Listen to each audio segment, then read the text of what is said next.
Bom, pessoal, bora lá então? Semana passada a gente falou sobre a consciência na semana 1, vocês lembram? O que é a consciência mesmo? O autoconhecimento, né? O saber que sabe, pensar sobre o próprio pensamento. Consciência, ciência, saber é conhecimento, né? E conhecimento de si mesmo, autoconhecimento.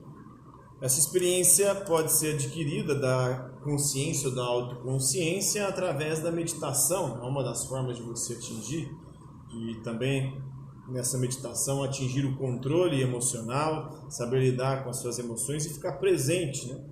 Se libertando aí dos traumas do passado e das ansiedades em relação ao futuro. E a consciência é fundamental para a nossa identidade, para nós saber quem nós somos. E a consciência é sempre uma experiência privada. Eu só posso ter consciência de mim mesmo e por mim mesmo. Não tem como eu ter consciência no lugar do outro. Cada pessoa é dotada da sua própria consciência e não pode de maneira alguma interferir na consciência do outro ou conhecer a consciência do outro. Não tem como você entrar na consciência do outro e saber quem o outro é. É sempre uma experiência privada. Então, hoje nós vamos entrar na semana 2. A semana 2 vai falar sobre corpo e mente, ou corpo e alma.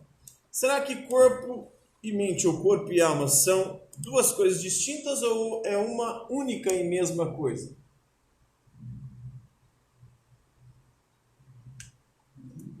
Oi? O corpo e a alma, o corpo e a mente é a mesma coisa. Não existe algo espiritual, só existe algo material. Para você, você acha que existe algo espiritual, a alma, ou não?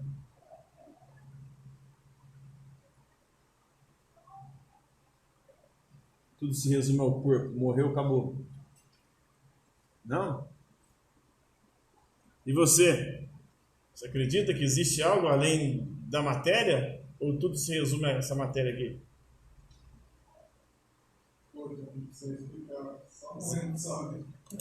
Existe uma alma espiritual? Nós temos o René Descartes, ele é um dualista. E o dualismo diz que o corpo e a mente, ou o corpo e a alma, são duas coisas distintas. O corpo é material e a alma é espiritual. A mente é a alma e a alma é espiritual. E a alma sobrevive ao corpo. O corpo, por ser material, ele é transitório, ele passa. A alma, por ser espiritual, ela não morre, ela não acaba nunca. Ela é imortal, eterna. O problema é o que vai acontecer com ela depois, né? Se ela vai para o sofrimento eterno ou para a alegria eterna, o gozo eterno. Então esse é o dualismo de Descartes. São duas substâncias distintas. Por isso o dualismo. O dualismo vem de dois. Ele vai aqui pegar carona numa tradição que já vinha desde longe dentro da filosofia. Desde pelo menos Sócrates e Platão lá no mundo antigo. O Platão, por exemplo, ele dizia que o corpo, o nosso corpo é o cárcere da alma, ou seja, é a prisão da nossa alma. Nossa alma está aqui aprisionada, pagando um pecado que ela cometeu. A nossa alma ela habitava no mundo inteligível, no mundo perfeito, no mundo das ideias. E lá ela cometeu um pecado e foi expulsa de lá. Qual foi a condenação dela? Ter que se encarnar, ou seja, ter que ficar presa a um corpo e passar por um ciclo, um processo de reencarnações até ela se purificar e poder retornar para o mundo inteligível. Essa era a ideia do Platão, que inclusive influenciou bastante a doutrina espírita, dos espiritistas kardecistas, que acreditam na reencarnação. Já os cristãos, eles não acreditam em reencarnação, mas eles acreditam que corpo e alma são duas coisas distintas. Os cristãos acreditam que quando a gente morre, o corpo morre, a alma, ela sobrevive, inclusive a alma que vai ser julgada. Isso para algumas correntes cristãs. Nem todas acreditam nisso. Para algumas correntes cristãs, quando a nossa alma, o corpo morre, a alma é julgada. E aí ela vai para o céu ou para o inferno, ou para o purgatório, para os católicos. São 3 possibilidades. Já para os testemunhos de Jeová... Oi? Provado não, é questão de fé, né? Eles acreditam nisso, na possibilidade da existência dessas realidades. É só uma superstição. Para a filosofia é a superstição, né? Para quem tem fé, não. Para quem tem fé, aquilo é real, aquilo existe, aquilo vai ser a realidade depois desse mundo, depois dessa vida. Então, fica no campo da especulação. Já outras correntes cristãs dizem que quando a gente morre, nosso corpo fica dormindo, aguardando o retorno de Jesus. Quando Jesus retornar, ele vai nos ressuscitar o nosso corpo de forma gloriosa. Tem outras religiões que falam que tem outra vida? Sim. Todas as religiões falam, basicamente, quase todas, né, que há uma vida depois dessa aqui. Acreditam na imortalidade da alma, ou numa ressurreição, ou numa vida, né, em outra dimensão. Os espíritas kardecistas, eles acreditam na reencarnação, né? Quando você morre, a sua alma vai para outro corpo, passando por um processo evolutivo, até que ela se liberte desse ciclo de reencarnações e possa, né, se libertar da prisão, o cárcere, a prisão que é o corpo, né, da alma. E o Descartes vai refletir sobre isso, ele vai dizer que são duas substâncias distintas, o corpo e a alma. E como é que o corpo, sendo material, e a alma espiritual, um fica grudado no outro, um separa do outro? Por que nossa alma não foge do nosso corpo e larga nós aqui? Já que ela é espiritual. Se ela é espiritual, ela é livre. Como é que ela fica presa no nosso corpo? Por quê? Como? A glândula pineal, né? É assim que ela não foge. Já para algumas vertentes, como os próprios espíritas, a nossa alma sai do nosso corpo. Quando a gente dorme, por exemplo, e sonha, a nossa alma passeia. O sonho é um passeio da nossa alma. Está passeando ali e vivenciando aquelas experiências. Depois ele volta e a gente acorda. Algumas crenças aí, né? Mas o Descartes ele pensa numa outra perspectiva aqui filosófica, né? Ele vai defender uma ideia de mecanicista. O nosso corpo é uma máquina, funciona de forma mecânica, de forma determinista, ou seja, de acordo com as leis da causa e do efeito, com as leis da física, e a nossa alma seria o fantasma na máquina. A nossa alma seria o fantasma na máquina, né? E esse fantasma controlaria a máquina. Quem controla a máquina, que é o nosso corpo? O fantasma, que é a nossa alma. Então há uma relação de causa e efeito, ou de hierarquia. A alma é superior ao corpo, e a alma controla o corpo. Para o Descartes, há uma separação entre mente e corpo, são duas coisas distintas. A mente é a alma, é espiritual, o corpo é material. Estão ligadas pela glândula pineal. Seria uma parte do nosso corpo que segura ali a nossa alma, não deixa ela escapulir, não deixa ela fugir. Eu acabei de ler, o cara colocou aqui que quando ele bebe, a alma dele foge. Quando eu bebo, minha alma foge do meu corpo. Então, Thomas Hobbes, né, já pensa diferente. Para ele não tem alma, não tem nada espiritual. Tudo se resume em matéria, tudo é material. E a matéria funciona de forma mecânica, como uma máquina, de acordo com as leis da física, de maneira determinada. Tudo é corpo. Existem 3 tipos de corpos. O corpo inanimado, ou seja, o corpo que não tem vida. A mesa, por exemplo, é um corpo inanimado. O chão, a cadeira, os minerais. Já os vegetais, animais e o ser humano são corpos animados, é o segundo tipo de corpo. E tem os corpos artificiais, que são os corpos inventados pelo ser humano. As máquinas que o ser humano cria, que podem funcionar independentemente da ação do ser humano, ou sem intervenção direta do ser humano. E o corpo artificial mais desenvolvido que o ser humano já inventou, que é o Estado. O Estado para controlar a política ali. Porque, segundo Thomas Hobbes, o homem é o lobo do homem, ou seja, o pior inimigo do ser humano é o próprio ser humano. Se a gente for deixado à própria sorte, a gente é mau por natureza, egoísta, a gente vai viver se matando. Vai viver roubando uns aos outros, vai viver escravizando uns aos outros. Por que a gente parou com isso? Em determinado momento, as sociedades humanas, os seres humanos, eles se reuniram e falaram: ô, vamos acabar com isso, né? A gente vive se matando. Vamos ter um mínimo de paz e segurança? Vamos fazer um pacto, um contrato? Vamos criar a sociedade civil e o Estado. E o Estado vai ser responsável por garantir a paz e a segurança. Nós vamos dar o poder absoluto para ele, vamos renunciar ao nosso direito e o poder de fazer justiça com as próprias mãos, e vamos dar o poder para o Estado. Aí o Estado vai nos vigiar. Se a gente representar um perigo para o Estado pode tirar a nossa vida, a nossa liberdade e nossos bens. Para quê? Para garantir a paz e a segurança. O mínimo de paz e segurança. Impedir que a gente se mate. Se não fosse o Estado, o que estaria acontecendo com a gente? A gente estaria se matando, roubando, escravizando uns aos outros. O exemplo disso foi a greve da polícia. Não sei se vocês acompanharam recentemente. Teve greve da polícia lá no Nordeste e teve no Espírito Santo. A polícia entrou de greve, não tinha policial na rua, o que o povo fez? O homem é o lobo do homem. O pior inimigo do ser humano é o próprio ser humano. A violência aumentou também. O povo matando um ao outro lá, não dava nada, né? Não tinha polícia para prender. Até quem sofre acidente, Quando não tem a polícia, quando não tem o Estado, o povo vai lá. Principalmente no Brasil, né? Eu vi um acidente. No exterior não é assim. No exterior, inclusive, eles já estão num nível bem avançado de dominação ali. Você vai na Europa, por exemplo. Na Europa tem banca de jornal que não tem ninguém vigiando. Você pode chegar... Eu já teve mesmo que estava mostrando um acidente, uma carga de cerveja, ou você aqui não, estava machucado, essa criança. Eu vi uma de uma carga de, não sei se era farinha ou se era pó, cocaína. O povo estava rodando os grupos de WhatsApp aí. O caminhão tombou e os caras lá dentro do caminhão, lá, assim, era tipo aqueles caminhão de pipa, né? Caminhão pipa, mas só que era só pó.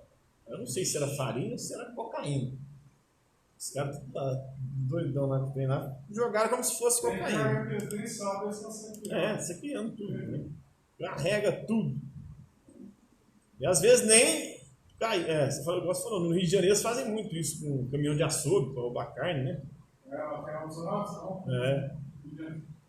Os caras roubam e levam lá pra favela e deixam lá pra galera. Isso aqui é o bagulho todinho. Então, né? Mas na Europa não precisa tanto do Estado. Os seres humanos de lá chegaram num patamar talvez mais evoluído que o nosso. Porque a banca de jornal fica lá de boa, não tem ninguém vigiando. A galera pega o jornal, pega a revista, pega o livro, deixa o dinheiro e vai embora. Mas eu acho que eles não fazem isso lá porque a lei de lá é mais forte. Também, né? Lá a fiscalização é maior, a punição também é maior. Em Londres mesmo, eles tem câmera em cada beco lá com Londres. Sim. Outra coisa, né? Lá tem um posto de gasolina, você pode chegar lá, você mesmo abastece, sai o valor lá, você passa o cartão. Podia abastecer e vazar, mas não, eles vão lá, pagam direitinho. A sorveteria é a mesma coisa, é por quilo, você vai lá, põe um sorvete, né? Pesa, deu valor, você passa o cartão. Se fizesse aqui no Brasil, meu amigo, tem até uma piada, né? Diz que os japoneses inventaram uma máquina. Uma máquina de pegar ladrão. Aí eles foram testar a máquina no Japão. Em 5 minutos, a máquina no Japão prendeu 10 ladrões. Aí eles foram testar na Europa, levar lá para Londres. Em 5 minutos, a máquina prendeu 50 ladrões. Japonesa? A máquina japonesa. Aí levou a máquina japonesa para os Estados Unidos. Em 5 minutos, prendeu 100 ladrão. Aí trouxe para o Brasil a máquina. Em 5 minutos, eles roubaram a máquina.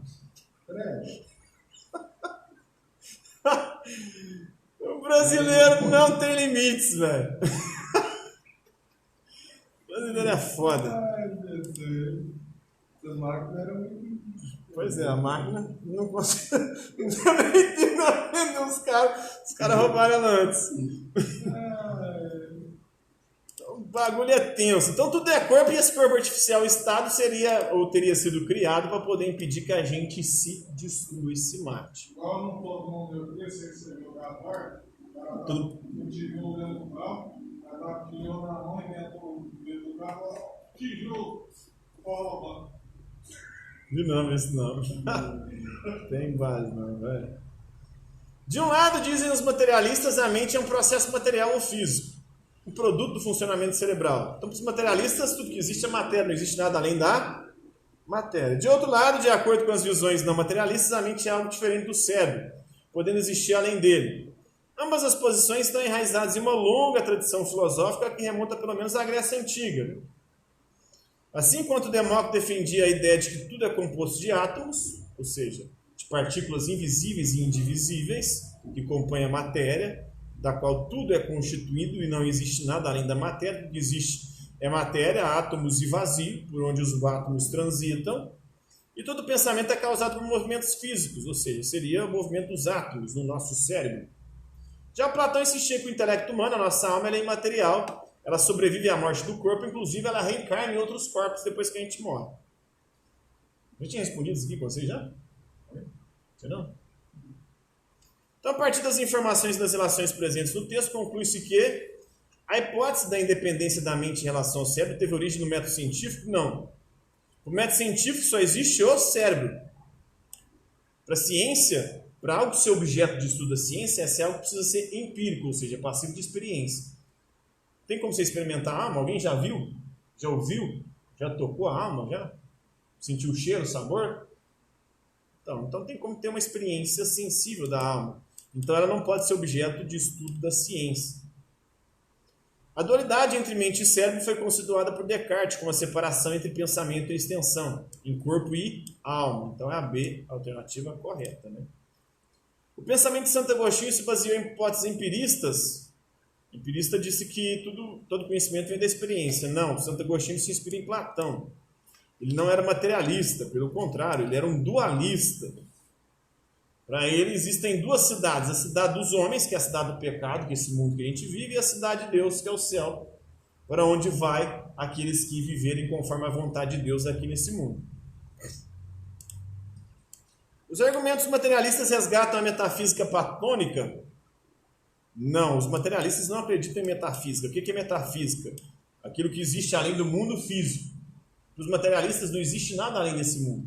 Tudo se resume a esse mundo, a essa realidade aqui. O progresso da neurociência estabeleceu provas objetivas para resolver o debate originalmente filosófico? O progresso da neurociência e da ciência não conseguiu ainda resolver esse debate filosófico, um debate no campo da filosofia, se há ou não. Corpo e alma, mente e cérebro são duas coisas distintas. A ciência não resolveu esse problema, tanto que os filósofos continuam discutindo até hoje sobre isso. Uns tentando provar que a mente existe independentemente do cérebro, que é uma coisa distinta, e outros tentando provar que não, que a mente nada mais é do que o cérebro, que a alma nada mais é do que o nosso cérebro. Então, de um lado, dizem os materialistas, a mente é um processo material ou físico, um produto do funcionamento cerebral. De outro, de acordo com as visões não materialistas, a mente é algo diferente do cérebro, podendo existir além dele. Então, ambas as posições estão enraizadas em uma longa tradição filosófica que remonta pelo menos à Grécia Antiga.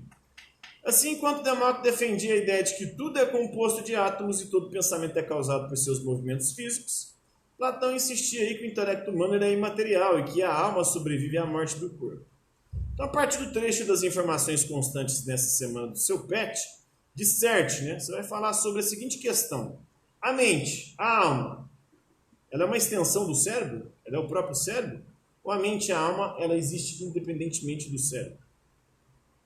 Você acha que o nosso cérebro morreu, o nosso corpo morreu, a alma continua existindo? Sim ou não? Justifique sua resposta. Por que você acredita que sim? Ou por que você acredita que não? Então, essa aí é pessoal, né?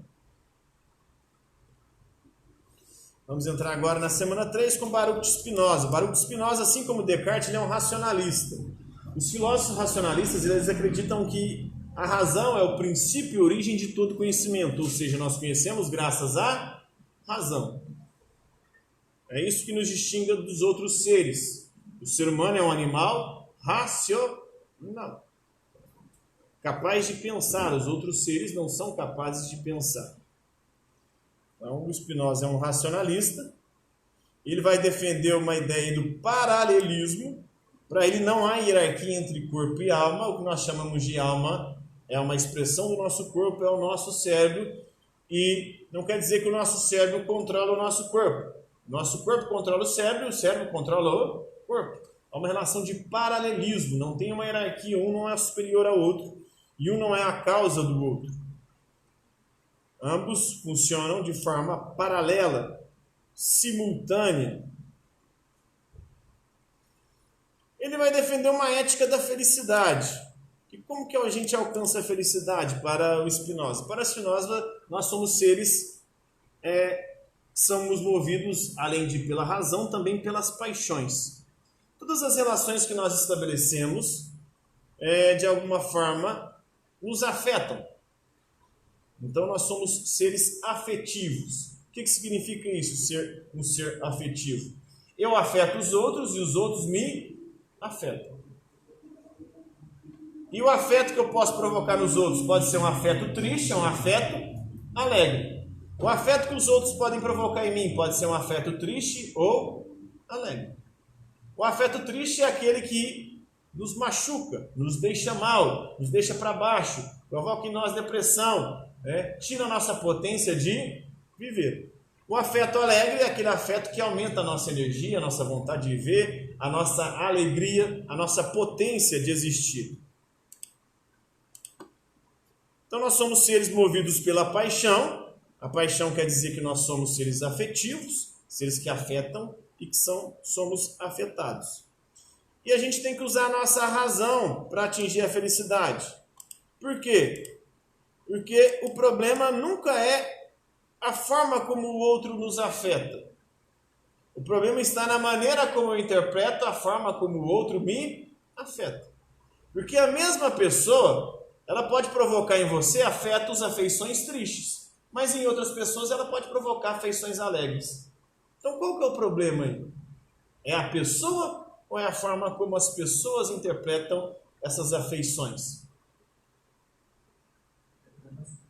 É a interpretação, é a forma como você interpreta. É a forma como você lida com esses afetos, com essas paixões, com essas emoções, com essas sensações. Se você alimentar as paixões tristes, elas vão te levar à destruição. Se você focar só no lado ruim das coisas e de como as coisas te afetam, você está fudido. Você vai entrar em depressão, você vai suicidar, você vai acabar com a sua vida. Então, a razão, ela serve para quê? Para a gente entender os nossos afetos, as nossas afeições, as nossas paixões, as nossas emoções e cultivar aquelas que aumentam a nossa energia, a nossa vontade de viver, a nossa alegria. Então, esse é o segredo da felicidade. Ele diz que uma paixão só se supera com outra paixão. Então, se alguém te provocou uma paixão triste, não foque nessa paixão triste. Busque uma paixão alegre, que vai te fazer melhor. Você está apaixonado por uma pessoa, ela te largou, você está se fudendo, está na lama. Vai descobrir uma coisa que você gosta de fazer para poder superar. Vai alimentar paixões alegres, afeições alegres. Não fica focado naquela triste, não, porque se você ficar focado nela, o que vai acontecer? Ela vai te arruinar, vai te destruir. Porque é isso que as paixões tristes fazem. Elas nos destroem. Então não foque nelas. Busque outras paixões. Paixões alegres, não necessariamente por pessoas, mas descubra coisas que você gosta de fazer, ou que seja tão apaixonado, e que seja tão positivo, tão alegre, que vai fazer você superar aquela paixão triste, que se você focar nela, ela vai te destruir, vai levar você à perdição. Então, essa é a ética da felicidade do Spinoza. Então, Spinoza ele parte de um conceito muito preciso, que é o conceito de substância. Isto é, de um ser que existe em si por si mesmo. Que pode ser concebido em si, por si mesmo, sem o qual nada existe nem pode ser concebido. Ele era um panteísta. Então, tudo que existe é a substância, essa substância é Deus, e Deus é a natureza. Ou seja, Deus sive natura em latim. Deus é a natureza. Então, não existe um Deus transcendente, um Deus espiritual. A natureza é o próprio Deus. É a natureza que criou todas as coisas. E como nós somos parte da natureza, nós somos parte de Deus. Por isso o panteísmo, porque o panteísmo diz que tudo é Deus. Se eu sou parte da natureza e a natureza é Deus, então eu sou parte também de Deus, eu sou Deus também. Então nada existe nem pode ser concebido. Toda substância é substância por ser causa de si mesma. Então a natureza ela é a causa de si mesma, causa de sua essência, da sua existência, da inteligibilidade de ambas. E ao causar-se a si mesmo, causa a existência e a essência de todos os seres do universo. Os outros seres do universo, que fazem parte dessa natureza que é Deus, são modos e atributos de Deus. Nós somos modos e atributos de Deus. Somos manifestação de Deus. E tudo é necessário. Tudo funciona de acordo com a vontade de Deus. Não há uma liberdade aí. Tudo está de alguma maneira pré-determinado, pré-programado, de acordo com a vontade da natureza. Porque a natureza é Deus. Eu não posso fazer nada para mudar as leis da natureza. Você pode? Você consegue pular dali e sair voando? Fugir da lei da gravidade? Não cair, se esborrachar e quebrar a cara no chão? Impossível, né? Então, por fazerem parte da mesma corrente de pensamento, o racionalismo, Descartes e Spinoza tinham ideias semelhantes quanto à importância da razão.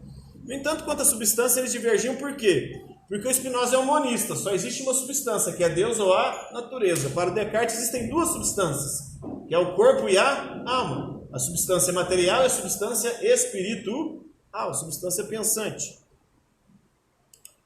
Spinoza defendia a existência de três substâncias e o Descartes apenas uma. O Descartes defendia três, para ele tinha substância infinita também, que era Deus. Mas Deus era transcendente, não estava nesse mundo. Nesse mundo aqui só tem duas substâncias, que é a substância material e a substância espiritual ou pensante. O pensamento. O Descartes defendia a existência de três substâncias, Spinoza apenas uma. Então a letra B. Desde Platão há um dualismo entre material e material, sensível e inteligível, mente e corpo. Escreva as ideias de Spinoza que apresentam uma alternativa a esse dualismo. Para o Spinoza só existe uma substância, que é Deus. E Deus não é uma substância espiritual transcendente. Deus é imanente. Deus é isso aqui. Deus é a natureza. O que representa a felicidade e a tristeza na ética de Spinoza? Ele defende a ética da felicidade, ou seja, você alimentar suas paixões alegres e não as paixões tristes. Por quê? Porque as paixões alegres elas nos levam à felicidade. Aumentam a nossa potência e a nossa energia vital. Enquanto as paixões tristes, elas nos levam à destruição. Então você tem que escolher. O que você vai alimentar? Quais paixões? Você vai deixar quais afetos mexer e controlar a sua vida? Os afetos alegres ou tristes? Deu horário aí, né? Mas para a gente continue. Beleza?